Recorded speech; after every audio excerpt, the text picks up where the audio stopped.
Barchaga assalomu alaykum. Barcha prezident maktablariga ikkinchi bosqich testlarga o'tgan barchani tabriklayman. Bugundan boshlab kanalda sizlar bilan prezident maktablariga ikkinchi bosqichga birgalikda tayyorlanamiz.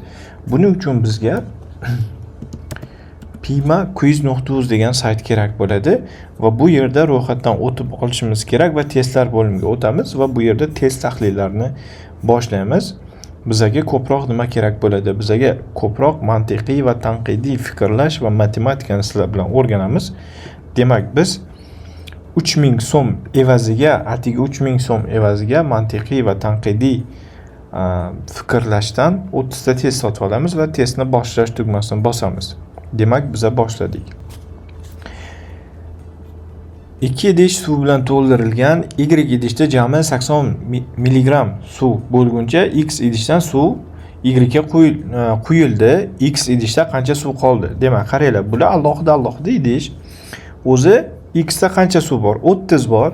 Y da qancha bor? 60 bor. Endi Y da 80 bo'lguncha bizada nima qilamiz? 80 dan 60 ni ayiramiz, chunki qancha to'ldirishimiz kerakligini bilib olishimiz kerak. Men buni screenshot qilaman sizlarga ko'rsatish uchun. Tool kerakli, men bu yerda alohida ishlab olamiz, işte osonroq bo'lishi uchun. Bizada o'zi qancha bor? Bizada xo'sh, mana bu qismini topishimiz kerak.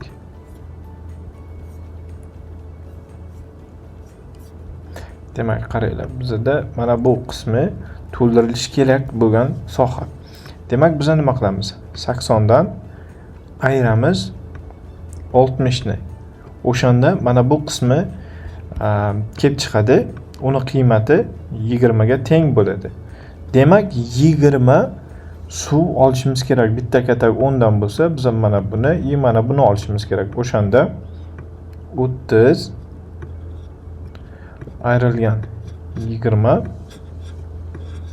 teng 10 ga bo'ladi. Demak, X da 10 suv qolar ekan. Biza 10 milligram belgilaymiz. Bolalikni o'qiganlar hammasi beg'uborlikni ham o'qigan. Beg'uborlikni o'qiganlar yoshlikni ham o'qimagan. Agar Mirsalim beg'uborlikni o'qigan bo'lsa, qaysi biri to'g'ri? Yoshlikni ham o'qimagan. Beg'uborlikni o'qimaganlar, qaranglar, bu yerda nima bo'lyapti? Bolalikni o'qiganlar hammasi beg'uborlikni ham o'qigan.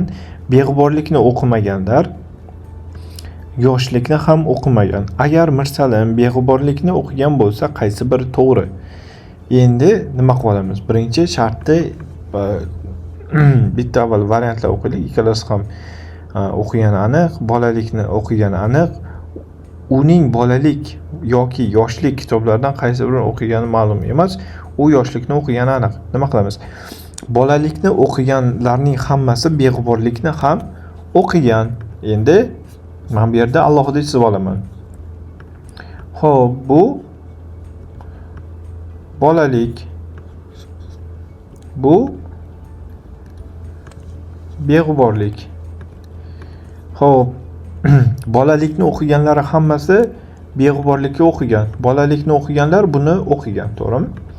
Endi beg'uborlikni o'qimaganlar yoshlikni ham o'qimagan. Xo'p, men bu yerda yoshlik, beg'uborlikni o'qimaganlar yoshlikni ham o'qimagan. Значит, yoshlikni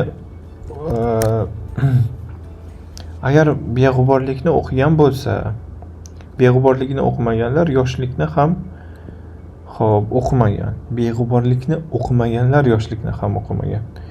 Demak, qaranglar, beg'uborlikni o'qimagan bo'lsa, yoshlikni o'qimagan bo'ladi. Demak, bizada agar beg'uborlikni o'qigan bo'lsa, qaysi biri to'g'ri? Agar u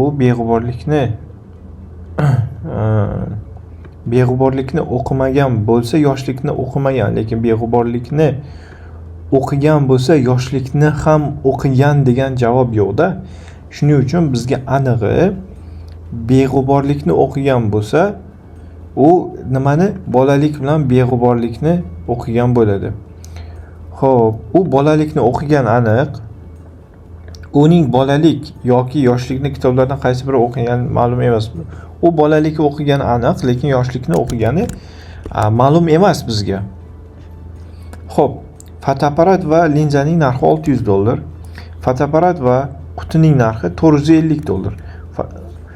Linza va qutining narxi fotoapparatning narxiga qancha? Fotoapparat va linzaning narxi, men shuni kopiya qilaman shartini, чтобы men bu yerga yozib olish uchun. Xo'sh, endi shunga qarab men yozaman. Fotoapparat bilan linzaning narxi $600 ekan. Fotoapparat bilan quti narxi $450 ekan. Xo'p, linza bilan qutining narxi qancha ekan? $250 ekan. Fotoapparatning narxi qancha? Bizaga fotoapparatni o'zini narxi kerak bo'lyapti. Demak, bizda nimalar o'xshash? Xo'sh, ikkita o'xshashni men aniq olishim kerak. Men bilan men buni olib olaman ikkalasini. Endi ikkalasini ayiraman. Ikkalasini ayirsam nimalar qoladi? Men bilan ketadi. Bular ketgandan keyin fotoapparat minus linzaning narxi 200 ga teng ekan. Va tepasida borib fotoapparat plus linzaning narxi 600 ga teng. Endi ikkalasini men nima qilaman? Qo'shaman. O'shanda ikkita fotoapparatning narxi 800 ga teng bo'lyapti va fotoapparatning narxi 400 ga teng bo'lyapti. Bizda $400 degan javobni chiqarishimiz kerak bo'lar ekan. Xo'p. U ko'p sayohat qiladi. Demak, u ko'p tilni biladi. Bu dalil qaysi taxminga tayanadi? Xo'p, u ko'p sayohat qiladi. Demak, u ko'p tilni biladi. Bu dalil qaysi taxminga tayanadi? Sayohat qimmat. U xato. Chunki sayohat u boy degan yo'q boshqa degan. U yosh degani xato. Chunki uni yoshligi haqida hech nima aytilmayapti.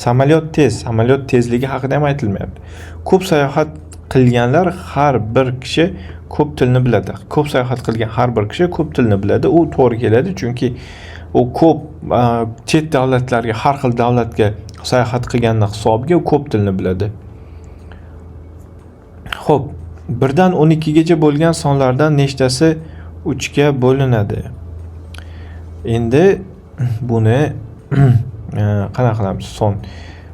Buni bunga prosta tak bo'lib qo'ysak bo'ladi yoki kelinglar birinchi avval shartni tushunamiz. Biz tushunish uchun qo'yamiz buni. Xo'p, endi 1 dan 12 gacha bo'lgan sonlar orasida nima bor? 12 dan 3 bor, 6 bor, 9 bor, 12 bor. 1, 2, 3, 4 ta. Mana shu narsalarning hammasi, nima deyiladi?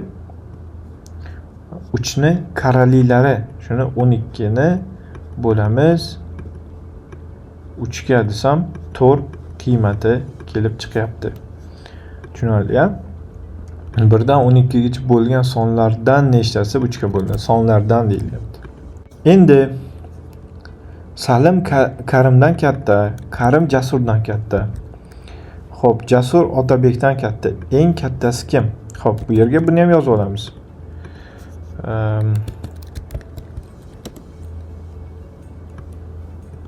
Men bu yerga yozib oldim. Demak, endi chizaman. Xo'sh. Salim kimdan? Karimdan katta. Men bu yerga Karimni yozaman. Karim Jasurdan katta. Men bu yerga Jasur turar ekan. Jasur Otabekdan katta. O'shanda eng kattasi Salim bo'lyapti. To'g'rimi? Demak, salimni men bu yerga yozib qo'yishim kerak bo'lar ekan. Agar 8 plus 2 teng 10 qoidasi bilan ishlansa, 10 plus 10 nechiga tengligini toping deyilyapti. Xo'sh. Demak,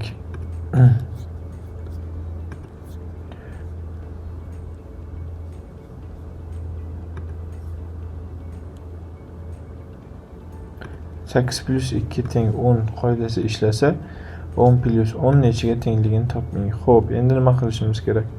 Men bulardan men 10 chiqarib olishim kerak-da, to'g'rimi? 8 plus 2 teng 10. O'zi 10 ni 10 ga qo'ysa 20, lekin men buni 5 ga ko'paytirsam nima bo'ladi? 5 ga ko'paytirsam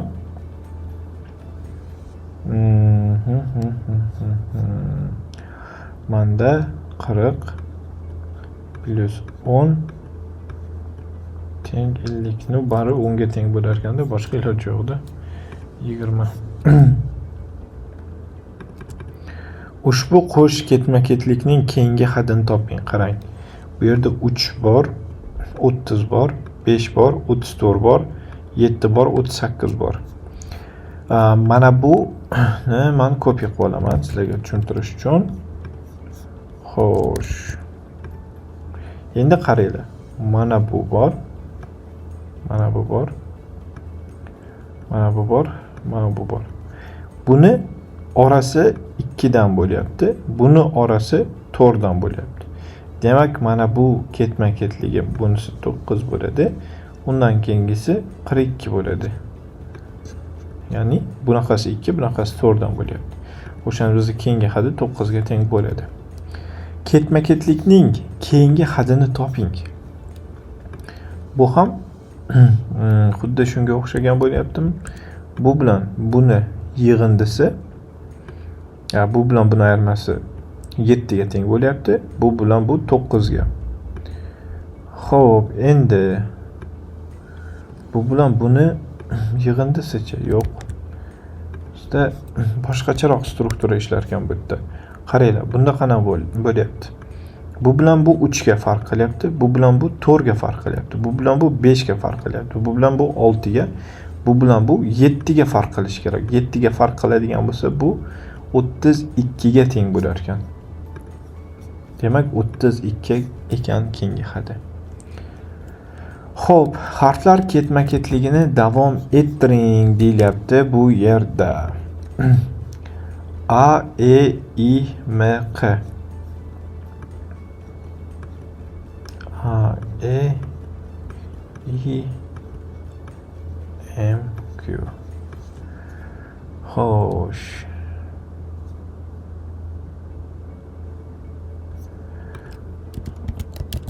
O'zbek tili alifbosi deb yozaylikchi. Alifboda yozsak nima bor? Mana ko'raylik. Qaranglar. Xo'p, A, E, I, M bo'lyapti, X bo'lyapti. 1, xo'p, bu 1, 2, 3, 4, 5 bo'lyapti. 1, 2 orasi 3 ta bor, 1, 2, 3 ta bor orasida. I bo'lyapti, 1, 2, 3 ta bor, 4-inchisi bo'lyapti. M bo'lyapti shunda, 4-inchisi M bo'lyapti. Undan keyin M dan keyin 1, 2, 3, 4 ta bor. 4-inchisi Q bo'lyapti. 1, 2, 3 ta, 4-inchisi U bo'lyapti. Значит, bizda keyingi harf U bo'lar ekan. Bunda nima bo'lyapti? Orasida 3 tadan farq bo'lyapti. 4-inchisi bizda keyingi had bo'lyapti. Demak, hozir 10 tani o'zini tekshiramiz, qolganlarini siz platformaga kirib turib ham ko'rishingiz mumkin. Biz umuman testni yakunlash tugmasini bosganimizdan keyin nima bo'ladi? Testni